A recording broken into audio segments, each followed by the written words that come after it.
मई का महीना शुरू होते ही सख्त गर्मी पड़ने लगी। जून के इख्तिताम पर जबरदस्त बारिशें शुरू हो गईं। इस दौरान हर बार मैं ही चेक वसूल करने जाता रहा। मैंने अपनी चिकनी चुपड़ी बातों से अकाउंट्स ऑफिसर मिस्टर चट्टी से अच्छी खासी बेतकल्लुफी पैदा कर ली थी। एक बार मैं उसके घर उसकी बीवी के लिए सिल्क की साड़ी का तोहफा भी लेकर गया। मिस्टर चट्टी शहर की एक पुरानी बिल्डिंग के फ्लैट में अपनी बीवी और 4 बच्चों के साथ रहता था। कलील तनख्वाह में गुजारा मुश्किल से होता था। सिल्क की साड़ी देखकर उसकी बीवी की बातें खिल गईं। मिस्टर चट्टी पहले तो इतना कीमती तोहफा कबूल करने से इनकार करते रहे। फिर जब मैंने कहा कि मैं ये तोहफा अपनी बड़ी बहन यानी मिसेस चट्टी के लिए लाया हूँ तो वो इनकार न कर सके। उसी रोज से मैंने उनकी बीवी को बहन कहना शुरू कर दिया। अब मैं हफ्ते में एक आध चक्कर उनके फ्लैट का जरूर लगाता। कभी उनकी बीवी के लिए चूड़ियां बुंदे वगैरह ले जाता। मेरी इन हरकतों का लॉन्ड्री के मालिक वाजबी साहब को बस वाजबी सा ही इल्म था। अब मैंने अपने मंसूबे के तीसरे मरहले पर काम करना शुरू कर दिया। मिस्टर चट्टी पर अपने मुसलमान होने का असर कम करने के लिए मैंने हैदराबादी लिबास तर्क करके पतलून कमीज पहनना शुरू कर दी थी,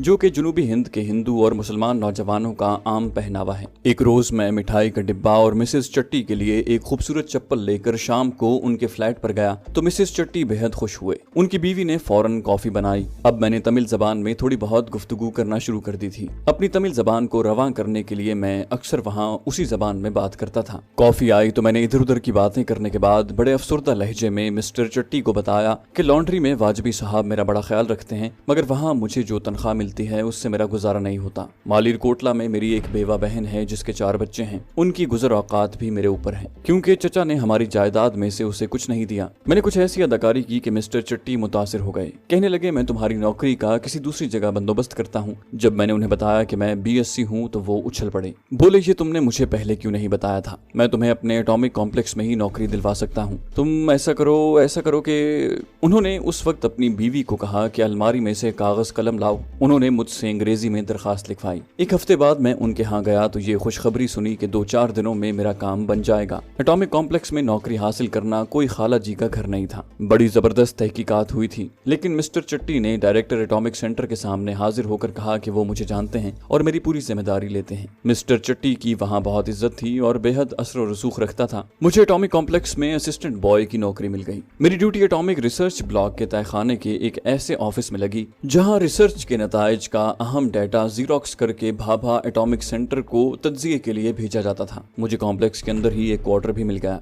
जहां मैं दफ्तर ही के एक मुलाजिम मिस्टर रामा राव के साथ रहने लगा। वाजबी साहब को जब मालूम हुआ कि मैं एटॉमिक कॉम्प्लेक्स में मुलाजिम हो गया हूं तो बेहद खुश हुए। मेरी तरक्की पर उन्होंने मेरे हक में मजीद दुआ की। मैंने यहाँ अपने मंसूबे के मुताबिक इंतहाई दयानतदारी, खामोशी और जिम्मेदारी से काम शुरू कर दिया। मैं वक्त पर ऑफिस जाता, वक्त पर वापस आता, जी लगा कर काम करता, किसी से फालतू बात न करता, हर एक को अदब से झुककर सलाम करता। रिसर्च ब्लॉक के लोग मेरी इज्जत करने लगे। इस ब्लॉक के डायरेक्टर ने मेरी दयानतदारी और एहसास जिम्मेदारी से मुतासिर होकर मुझे तरक्की देकर सीक्रेट ब्लॉक के एक अहम ऑफिस में मुंतकिल कर दिया। यहाँ भी मैं बड़ी जाफिशानी से काम करने लगा। ये दफ्तर भी ज़ेरे ज़मीन था। बहुत जल्द मुझे इल्म हो गया कि जिस कमरे में मैं काम करता हूँ उसके साथ वाले कमरे में फौलाद की 4 अलमारियां हैं जिनमें हाइड्रोजन बम ब्लास्ट के सिलसिले में एक अहम तरीन ब्लूप्रिंट को 4 हिस्सों में तकसीम करके रखा गया है और ये अलमारियां एक खास नंबर में लाने से खुलती हैं। इस ब्लूप्रिंट की मदद से यूरेनियम को इनरिच करके हाइड्रोजन ब्लास्ट के लिए तैयार किया जा रहा था। मैंने इस ब्लूप्रिंट को जाया करने का फैसला कर लिया। उस सीक्रेट रूम में एक मद्रासी डॉक्टर की ड्यूटी लगी हुई थी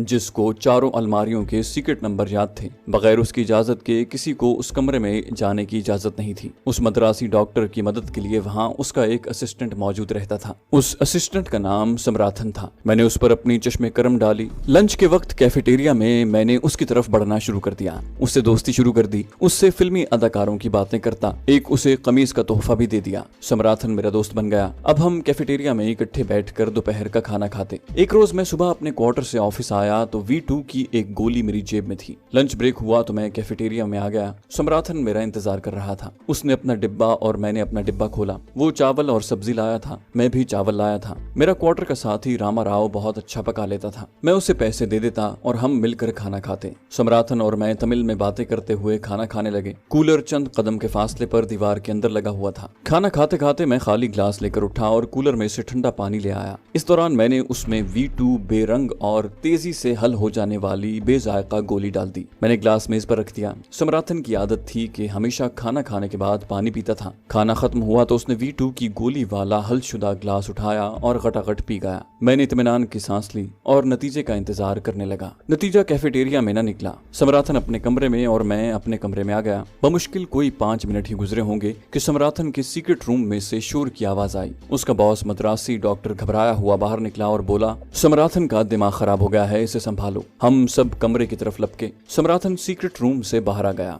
वो बुलंद आवाज में इंडियन कांग्रेस हुकूमत के खिलाफ तकरीर कर रहा था। उसी वक्त उसे काबू में कर लिया गया। सिक्योरिटी वाले उसे बाहर ले गए। दफ्तर में चेमेगोइयां होने लगी कि समराथन को अचानक क्या हो गया है। किसी ने कहा कि वो शुरू ही से कांग्रेस हुकूमत के खिलाफ था। कोई बोला, अरे गर्मी उसके दिमाग को चढ़ गई है। बहरहाल समराथन को अस्पताल पहुंचा दिया गया और सीक्रेट रूम से उसका काम खत्म कर दिया गया। अब उसकी जगह पर काम करने का सवाल उठा तो मैंने मिस्टर चट्टी की खिदमत हासिल की। उनकी सिफारिश पर मेरा रिकॉर्ड देखा गया। मेरा रिकॉर्ड बेहद काबिल एतमाद था। मुझसे कभी कोई भूल चूक नहीं हुई थी। मुझे समराथन की जगह सीक्रेट रूम में तैनात कर दिया गया। अब मैंने अपनी खुश इखलाकी, मीठी मीठी बातों और तोहफे की मदद से मद्रासी डॉक्टर गोपालन पर अपनी नर्म दिली, अखलाक और शराफत का सिक्का जमा दिया। हफ्ते में 1-2 बार ऐसा होता था कि एटॉमिक रिएक्टर ब्लॉक से कोई न कोई इंडियन साइंसदान आता। मद्रासी डॉक्टर उसके लिए खुफिया नंबर मिलाकर बारी बारी चारों फौलादी अलमारियां खोलता। इंडियन साइंसदान अलमारी में रखे ब्लूप्रिंट के चारों हिस्सों को देखकर अपनी नोटबुक पर कुछ लिखता और चला जाता। मैंने देखा कि सीक्रेट ब्लूप्रिंट की चारों अलमारियों के नंबर मद्रासी डॉक्टर को पूरी तरह याद नहीं है। वो हर बार जेब से चाबी निकालकर अपनी दराज खोलता, उसके अंदर रखी किसी कॉपी से नंबर पढ़कर अलमारियां खोलता जाता।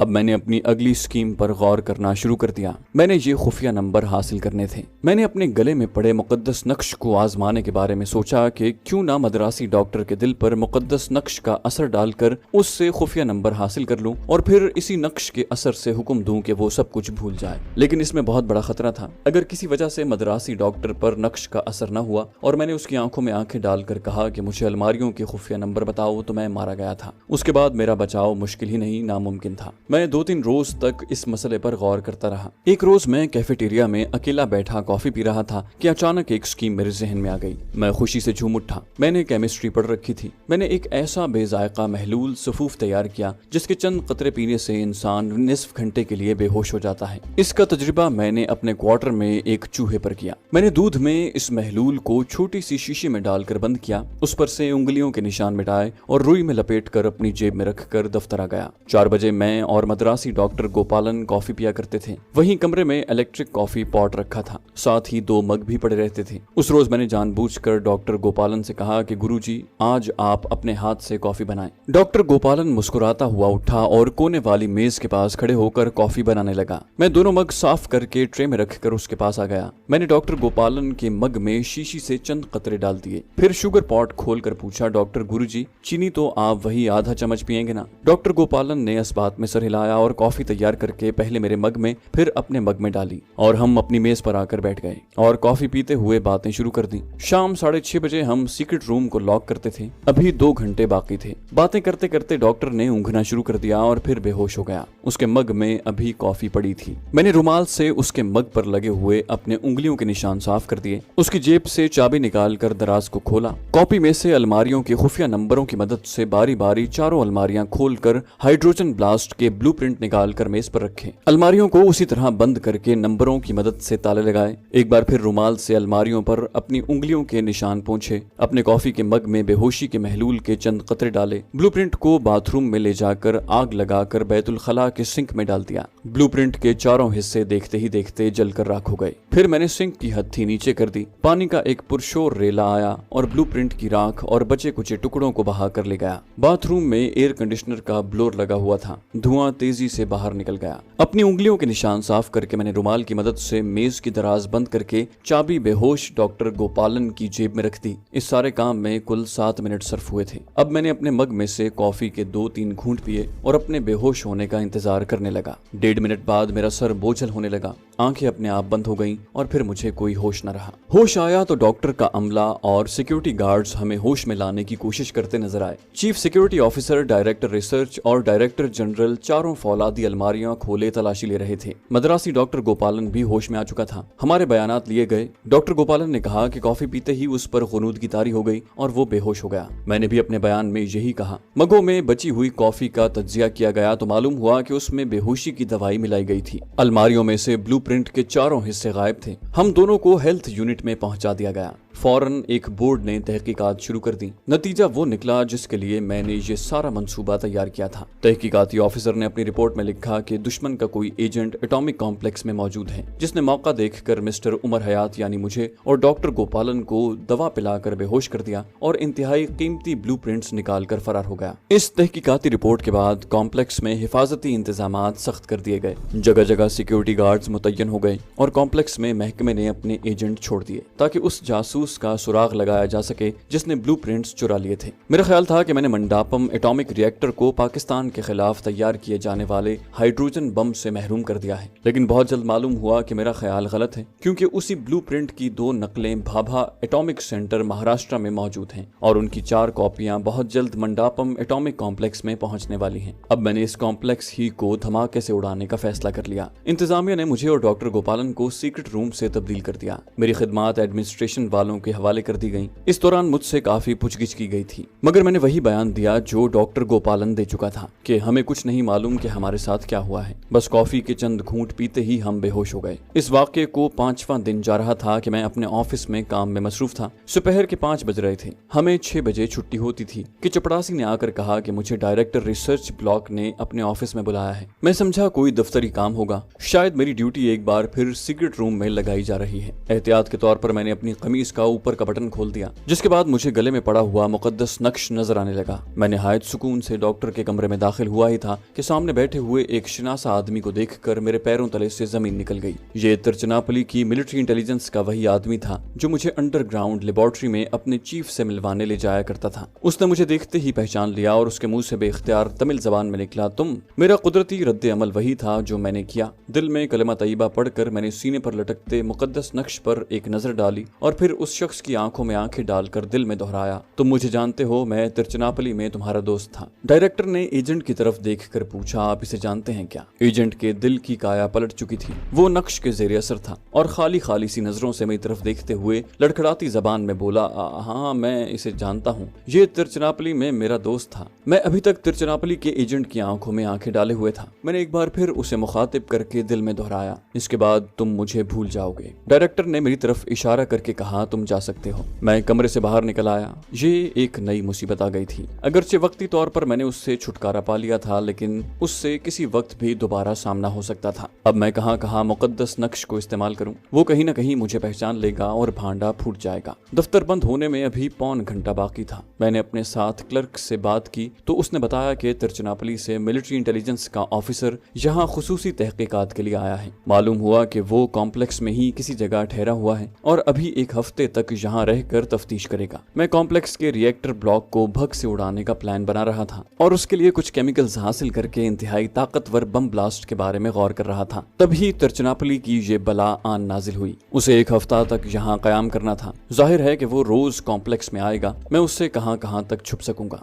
एक बार तो वो मुकद्दस नक्श की वजह से मुझे भुला बैठा था, लेकिन अगर दोबारा उसका आमना सामना हो गया तो वो मुझे फौरन पहचान लेगा। हो सकता है कि मुझे इतनी मोहलत ही ना मिले कि मैं नक्श का इस्तेमाल कर सकूं। ये सूरत हाल मेरे लिए बेहद तशवीशनाक थी। आखिर मैं इसी नतीजे पर पहुंचा कि इस नई मुसीबत से जितना जल्द हो सके छुटकारा हासिल करना चाहिए। मेरे पास कोई पिस्तौल नहीं था। एक निहायत खुफिया और निहायत कारामद हथियार जहरीला सिगार था, लेकिन वो भी नहीं रहा था। इसी फिक्र में डूबा हुआ था कि 6 बज गए। दफ्तर के सदर दरवाजे से निकलने की बजाय मैं अकबी दरवाजे से गुजरकर अपने क्वार्टर की तरफ चलने लगा। क्वार्टर में मेरा साथी सम्राथन पहले पहुंच चुका था और चूल्हे पर केतली रखे कॉफी के लिए पानी गर्म कर रहा था। उसने मुझे देखते ही पूछा, तुम्हें डायरेक्टर ने बुलाया था? सुना है तिरुचिरापल्ली से मिलिट्री इंटेलिजेंस का आदमी आया है। मैंने कहा कि हाँ। उसने मुझसे चंद सवाल किए थे। मैं कुर्सी पर बैठ गया। यार सम्राथन, ये मिलिट्री इंटेलिजेंस वाला कौन सी कोठी में ठहरा हुआ है? सम्राथन ने केतली में कॉफी डालते हुए कंधे उचकाकर कहा, कुछ मालूम नहीं, मगर तुम क्यों पूछ रहे हो? मैंने कहा, वैसे ही पूछ रहा था। खैर, आज क्या पका रहे हो? मैंने गुफ्तगू का मौजू बदल दिया। मेरी आंखें सामने कमरे की खुली खिड़की पर जमी हुई थी, जिसमें बाहर से नारियल के दरख्त का तना नजर आ रहा था, लेकिन असल में मेरा जहन तिरुचिरापल्ली के एजेंट को ठिकाने लगाने के बारे में सोच रहा था। मेरा रूममेट सम्राथन प्यालों में कॉफी उंडेलते हुए कह रहा था कि आज तो मैं बैंगन बनाऊंगा। इतने में क्वार्टर का दरवाजा खुला और मेरे सामने तिरुचिरापल्ली का एजेंट खड़ा था। कर्नल मनी, हम तुम्हारी तलाश में थे, बाहर निकल आओ, तुम्हारा भांडा फूट चुका है। मुझ पर जैसे बिजली गिर गई। तिरुचिरापल्ली के एजेंट ने बाहर खड़े सिक्योरिटी वालों को इशारे से अंदर बुलाया। उसके बाद 1 सेकंड से भी कम वक्त में मैं अपनी जगह से उछला और लंबी डाइव लगाकर खिड़की से बाहर नारियल के दरख्त के पास रेत पर जा गिरा। मेरे पीछे क्वार्टर में शोर मच गया। पिस्तौल के फायर की आवाज भी गूंजी। मैं एक तरफ भागने लगा। मेरी दाएं जानिब क्वार्टर की एक कतार थी, सामने रेतीला मैदान और उसके पीछे ऊंची खारदार बाड़ थी। उस बाड़ को मैं फलांग नहीं सकता था। वो लोग मेरे पीछे भागे आ रहे थे। पिस्तौल के 2 फायर हुए। गोलियां मेरे सर के ऊपर से गुजर गईं। किसी ने तमिल जबान में चिल्लाकर कहा, रुक जाओ, नहीं तो मारे जाओगे। मैंने महसूस किया कि मैं फंस गया हूँ, कोई राह फरार नहीं है। सामने खारदार बाड़ आ गई। मैं रुक गया। सिक्योरिटी गार्ड ने मुझे पिस्तौल दिखाकर